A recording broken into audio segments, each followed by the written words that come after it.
question has a straight line and then some shading below it, and it wants us to represent that as an integral. This is a big long S, which means sum or add up the areas from A to B underneath the function. So the A and the B are pretty clear. This is the A and this is the B. It goes from 1 to 3. We're supposed to add up the area from 1 to 3 underneath that function. Okay, so now they want us to find the function. So how do we find the function? Well, the function means that this line right here. So, and they mean the whole line. So this line right here. What's the equation of that line? Well, that's a line. Line equations are y equals mx plus b. And b, the b is going to be the 5 right here. You can see that's a 5 because a b is a y-intercept. It's where your straight line hits the y-axis. So, right, this is the y-axis, this is the x. So that's a y-intercept, okay? And now the m is the slope. That's rise over run. So what's the rise and run? Well, to find the rise and run, you've got to use points that are clearly on the axis lines, on the grid lines, I mean. So like not this point, for example. Is that up a half? Probably, but I'm not 100% sure. Or what's that? Is that half? I'm not sure.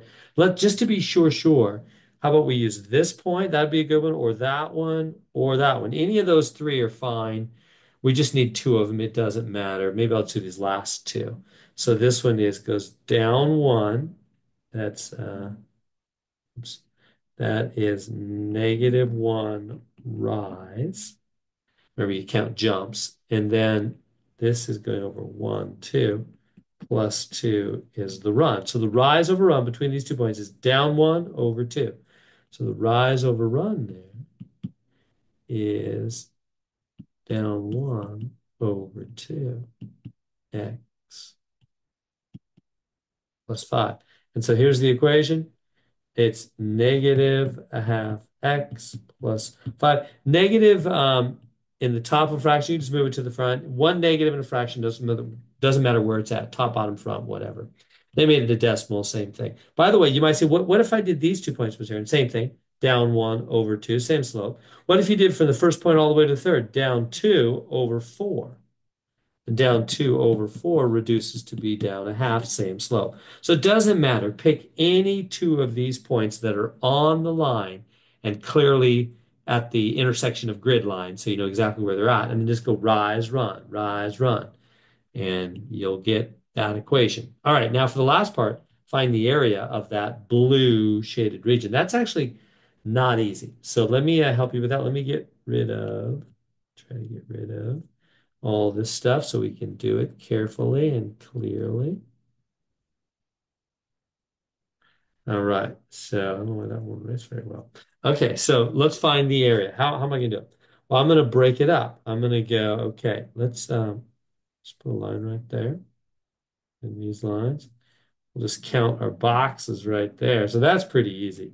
That's clearly 6 boxes, right? Now, what are you gonna do up here? You might say, okay, I'll do this as like a triangle. Well, it's not a triangle, it's a trapezoid. See how this, and you can do the trapezoid formula, but I'm just not gonna go there. I'm just gonna do triangles only and rectangles. So I'm gonna say, you know what, instead, let me just draw a straight line right there. And then I'll make this into like, oops, a little rectangle, tiny little rectangle, and then a triangle on top of it instead of that weird trapezoid shape. Okay, so what's the area of that little rectangle? Area of a rectangle is just length times width, just one side times the other. Okay, so what are those? How high up does this go? Well, this must come up um, 0.5. How do I know that? And the width is 2. See, this width is 2.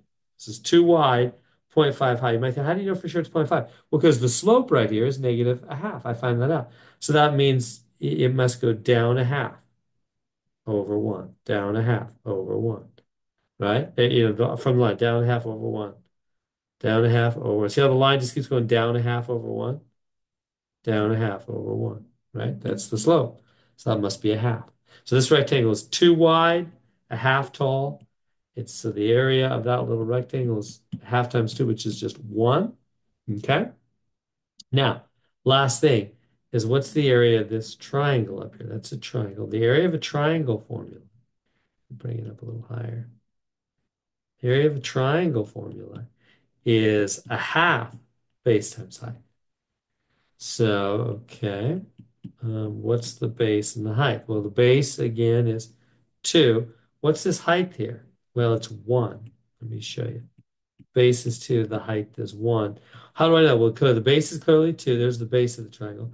The base and height have to be at 90 degrees to each other. See that? Base and height. So the base is 2. The height, how do I know that's 1? Well, because again, the slope is a half. So this must be, this must be at 4.5, and this must be at 3.5. But when you go, from there to there, you're going from 3.5 to 4.5, you're going 1.0. Does that make sense? Right? If you go from $3.50 to 4.50, you've gone up $1. That height must be 1, and the base is 2. So then the area of that triangle is just 1.0, or just 1. Yeah, you don't need to make it 1.0, just make it 1.